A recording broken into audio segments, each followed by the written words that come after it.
In 1992, Hollywood lost its legendary Rifleman, but Chuck Connors left behind more than just a TV show. From his secret role in Cold War diplomacy to shocking affairs that nearly ruined his career, Connors lived a life as dramatic as any Western. Now, 30 years later, the truth finally emerges. How a Brooklyn baseball player became a Soviet hero, why his 3 marriages ended in scandal, and the dark secret he kept until his final days.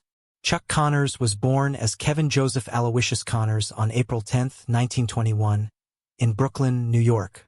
His parents, Alan and Marcella Connors, were Irish immigrants who worked hard to provide for their family during the tough times of the Great Depression. Chuck's father worked as a longshoreman, and his mother took on small jobs to help make ends meet. Life wasn't easy, but it taught Chuck the value of hard work. Chuck grew up in a working-class neighborhood, spending a lot of time playing sports at the Bay Ridge Boys Club. He loved baseball and dreamed of one day playing for the Brooklyn Dodgers. At 14, Chuck's life took a big turn when his talent for sports caught the attention of scouts, and he was offered an athletic scholarship to Adelphi Academy, a private high school in Brooklyn. This was a big opportunity for him, and he made the most of it. At Adelphi, he excelled in multiple sports: baseball, basketball, football, and even track. On the baseball field, Chuck was a strong first baseman, and in 1939, he was named one of the top high school players in Brooklyn. After graduating high school, Chuck had more than 25 colleges offering him athletic scholarships.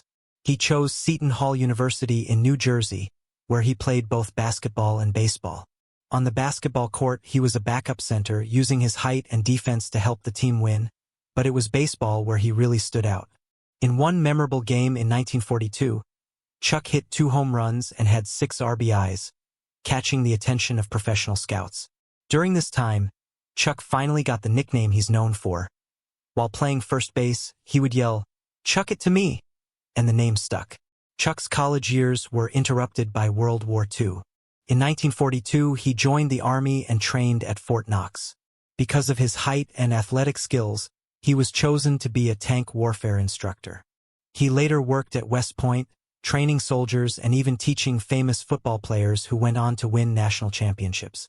Despite being in the military, Chuck stayed close to sports. He played semi-professional baseball in Brooklyn during his free time and even played professional basketball in the American Basketball League. After serving 3 years in the Army, Chuck was honorably discharged in 1946. After leaving the Army, he joined the Boston Celtics during their very first season in 1946.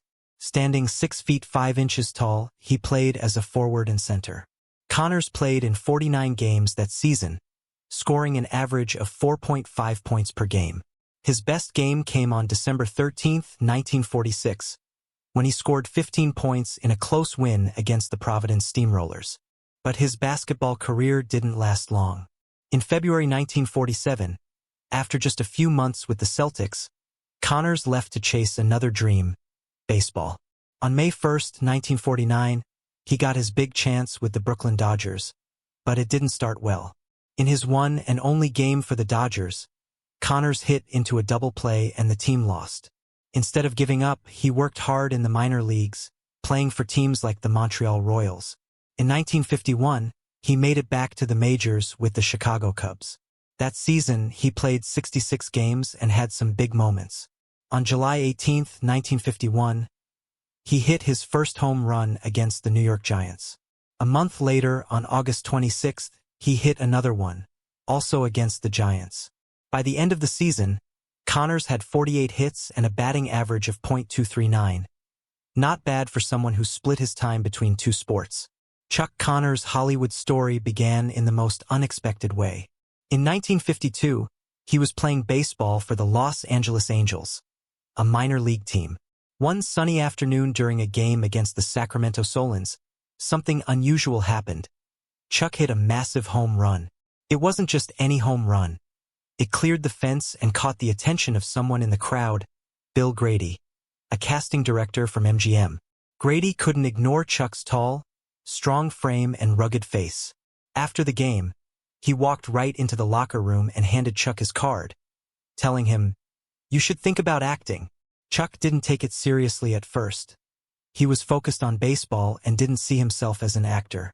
Then, just a couple of weeks later, Chuck hurt himself during a game. It wasn't serious, but it gave him time to think. Out of curiosity, he decided to visit MGM and see what this acting thing was about. To his surprise, they offered him a screen test right away.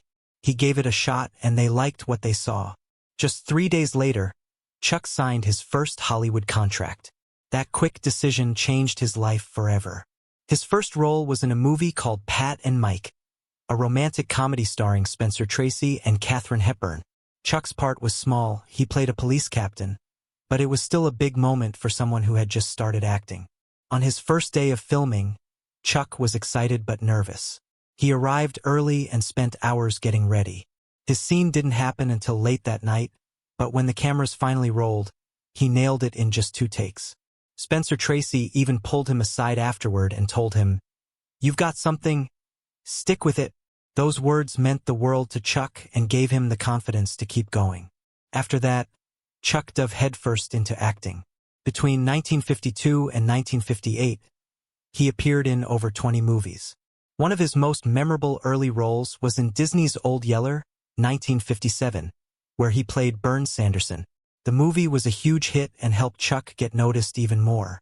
He also appeared in films like Trouble Along the Way with John Wayne and The Big Country alongside Gregory Peck and Charlton Heston. Each role helped him improve as an actor and build his reputation. In addition to his film work, Connors made frequent television appearances, featuring in 18 different TV shows during this time.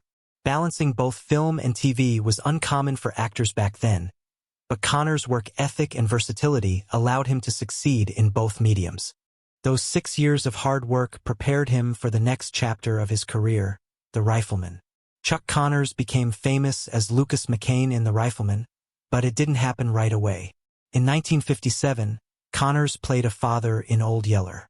The producers of The Rifleman saw his performance and thought he was perfect for their show. At first, Connors said no because the pay was less than what he earned from other jobs, but they offered him more money and even 5% ownership of the show. That convinced him. Once cast, he started training, horseback riding, rifle spinning, and working with gun expert Rod Redwing to perfect his moves. The show premiered on September 30th, 1958, and became an instant hit with over 14 million viewers. Lucas McCain, the widowed father raising his son Mark, became one of TV's most beloved characters. The relationship between father and son was heartfelt and real. The modified Winchester rifle and its signature spin became legendary. Connors' portrayal of strength and tenderness resonated with millions. The show wasn't just about action. It was about family, morality, and courage. The Rifleman quickly became one of the top-rated shows on television, earning Emmy nominations and inspiring generations.